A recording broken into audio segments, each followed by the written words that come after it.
Praise Lord. ദൈവത്തിന്റെ മഹത്വം. This is my first time preaching the word of God. I don't know how I'm going to do. ഞാൻ ആദ്യമായിട്ടാണ് ദൈവത്തിന്റെ വചനം സംസാരിക്കുന്നത്.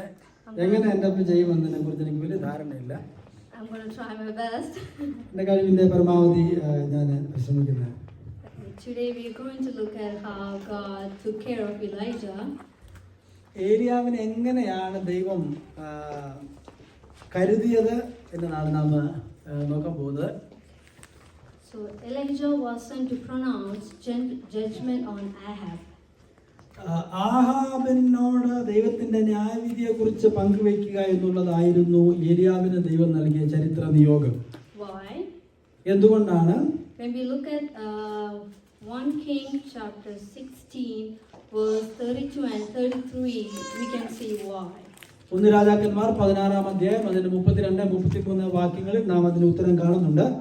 He did more evil in the eyes of the Lord than any other king before him. മറ്റേത് രാജാക്കന്മാരെക്കാളും ദൈവത്തിന്റെ സന്നിധിയിൽ അനിഷ്ടമായത് ചെയ്തയാളായിരുന്നു Ahab. He built a temple for Baal and worshipped him. ബാലിനു വേണ്ടി ഒരു ക്ഷേത്രം പണിയുകയും ബാലിനെ ആരാധിക്കുകയും ചെയ്തവൻ. So God told Elijah to go and talk to Ahab.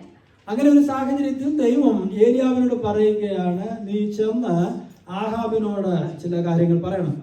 He goes to Ahab and says, there is not going to be any rain. At my word the rain will come, and at my word the rain is going to stop. So ദൈവം ഏലിയാവിനോട് പറഞ്ഞു, ഇനി ഏലിയാവ് പറഞ്ഞിട്ടല്ലാതെ ആ രാജ്യത്ത് മഞ്ഞോ മഴയോ ഉണ്ടാവുകയില്ല എന്ന് പറയാം. That's the pronouncement that God has given to me to give it to you. അത് നിങ്ങളുമായി പങ്കുവയ്ക്കാനായിട്ടാണ് ദൈവം എന്നോട് പറഞ്ഞതെന്ന് പറഞ്ഞു. Because of the sin that you spread in the nation. രാജ്യത്ത് ആഹാബ് പാപം ചെയ്യിക്കാൻ ജനങ്ങളെ പ്രേരിപ്പിച്ചത് കൊണ്ടാണ് ഇങ്ങനെ സംഭവിച്ചത്. Then God told him, go and hide. ദൈവം അതിനുശേഷം ഏലിയാവിനോട് പറയുകയാണ്, നീ ഒളിച്ചിരിക്കുക. God took care of Elijah by taking him to the stream of Brook Cherith. Cherith തോട്ടിൽ ഒളിച്ചിരിക്കാൻ പറയുകയും ദൈവം അവിടെ ഏലിയാവിനെ പോഷിപ്പിക്കുകയും ചെയ്തു. He provides for him supernaturally by sending ravens with meat and bread. കാക്കയെ അയച്ച് അത്യത്ഭുതകരമായി ഏലിയാവിനെ ദൈവം ഇറച്ചിയും അപ്പവും കൊടുത്ത് പരിപോഷിപ്പിച്ചു. He had water there so he can drink it from the brook. അവിടെ ആവശ്യമായിട്ടുള്ള ദാഹജലം ലഭിച്ചിരുന്നത് കൊണ്ട് ആ തോട്ടിൽ നിന്ന് ഏലിയാവ് കുടിച്ചു. That's how he was sustained during the first part of the drought. ഈ നീണ്ട വർഷങ്ങളിലെ വരൾച്ചയുടെ ആദ്യ ഘട്ടം അങ്ങനെയാണ് ഏലിയാവ് തരണം ചെയ്തത്. The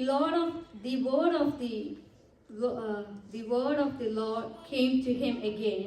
രണ്ടാമതും ദൈവത്തിന്റെ ദൂത് തനിക്ക് ലഭിച്ചു. ദൈവത്തിന്റെ ശബ്ദം താൻ കേട്ടു. He told him to go to the Zarephath of Sidon.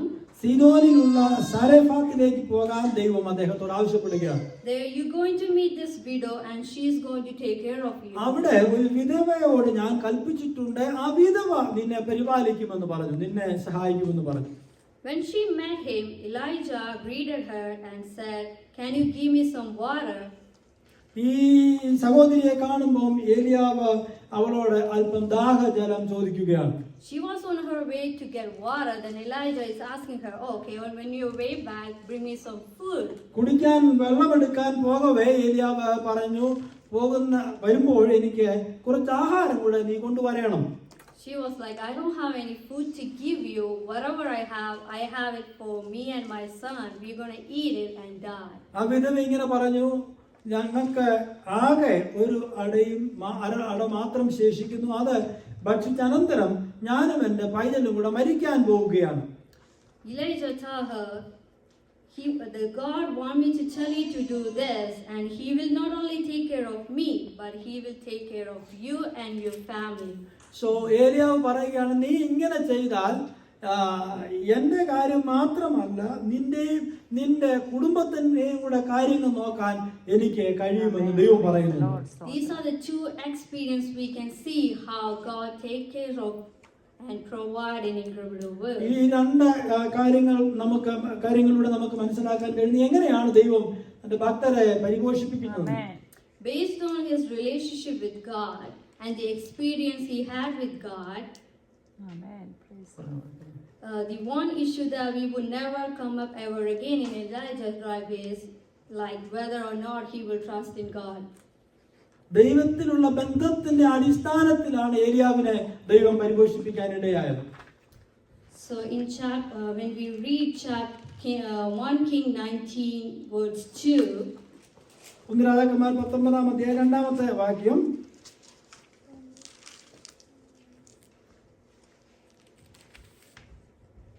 Jezebel ഏലിയാവിന്റെ അടുക്കൽ ഒരു ദൂതനെ അയച്ചു, നിന്റെ ജീവനെ അവരിൽ ഒരുത്തന്റെ ജീവനെ പോലെ ആക്കുന്നില്ല എങ്കിൽ ദേവന്മാർ എന്നോട് തക്കവണ്ണവും അധികവും ചെയ്യുമാറാകട്ടെ എന്ന് പറയിച്ചു. അവൻ ഭയപ്പെട്ട് എഴുന്നേറ്റ് ജീവരക്ഷയ്ക്കായി പുറപ്പെട്ട് യഹൂദയ്ക്കുൾപ്പെട്ട് ബെർശേബയിൽ ചെന്ന് അവിടെ തന്റെ ബാല്യക്കാരനെ താമസിപ്പിച്ചു. താനോ മരുഭൂമിയിൽ ഒരു ദിവസത്തെ വഴി ചെന്ന് ഒരു ചൂരത്തിരുടെ തണലിരുന്ന് മരിപ്പാൻ ഇച്ഛിച്ചു. ഇപ്പോൾ മതി യഹോവേ, എന്റെ പ്രാണനെ എടുത്തുകൊള്ളണമേ, ഞാൻ എന്റെ പിതാക്കന്മാരെക്കാൾ നല്ലവനല്ലോ എന്ന് പറഞ്ഞു. Here Elijah was afraid and ran for his life. ഇവിടെ ഈ സഹോദരിയുടെ വാക്കിന്റെ മുമ്പിൽ ഏലിയാവ് ഭയപ്പെട്ട് ജീവരക്ഷയ്ക്കായി ഓടിപ്പോവുകയാണ്. He had seen God come through incredible ways. ദൈവം അത്യത്ഭുതകരമായി തന്നെ നയിക്കുന്നത്, നടത്തിയത് അനുഭവിച്ചറിഞ്ഞവനാണ് ഏലിയാവ്. He also knew the mountaintop experience, being on the Mount Carmel, watching fire come down and proving once and for all God is God. So Carmel മല മുകളിൽ ദൈവത്തിന്റെ സാന്നിധ്യം ഇറങ്ങി വന്ന് യാഗപീഠത്തെയും യാഗവസ്തുവിനെയും ദഹിപ്പിക്കുന്നത് സ്വന്തം കണ്ടുകൊണ്ട് കണ്ട ഏലിയാവാണിത് ഓർക്കണം. He knew like how God took care of him supernaturally, and he knew how he prepared a widow there for him to take care of him. But for a second he got afraid and ran for his life. ദൈവത്തിന്റെ അത്യത്ഭുതകരമായ പരിപാലനം അനുഭവിച്ചറിഞ്ഞിട്ടുള്ള ഈ ഏലിയാവ് ഒരു നിമിഷം ഈ സ്ത്രീയുടെ വാക്കിന് മുമ്പാകെ ഭയപ്പെട്ട് എല്ലാം മറന്നു പോവുകയാണ്. He could have just prayed, God, what do I do? ദൈവമേ, ഞാൻ എന്ത് ചെയ്യണമെന്ന് ദൈവത്തോട് പ്രാർത്ഥിക്കാമായിരുന്നു. But he didn't. He just thought about like, what do I do? I don't know what to do. He could have just talked to God. ദൈവത്തോട് ആലോചന ചോദിക്കാതെയോ ദൈവത്തോട് പ്രാർത്ഥിക്കുകയോ ചെയ്യാതെ താൻ നിരാശിതനായി ഭയപ്പെട്ടിരിക്കുന്നത് നാം കാണുന്നു. That's what we do in our life too. നമ്മുടെ ജീവിതത്തിലും ഇങ്ങനെയാണ് പലപ്പോഴും നാം ചെയ്യാറുള്ളത്. We have seen what God given to us, what God do to us in our difficult situation. But for a second, we forget everything and we overthink it and we take things in our hand. നമ്മുടെ ജീവിതത്തിലും പലപ്പോഴും ഇങ്ങനെയുള്ള കാര്യങ്ങൾ മറന്നുപോയിട്ട് നിരാശിതരായി ജീവിതത്തിന്റെ ബുദ്ധിമുട്ടിന്റെ സമയത്ത് നാം ദൈവത്തോട് സംസാരിക്കാതെ മാറിയിരിക്കുന്നവരായി തീരാറുണ്ട്.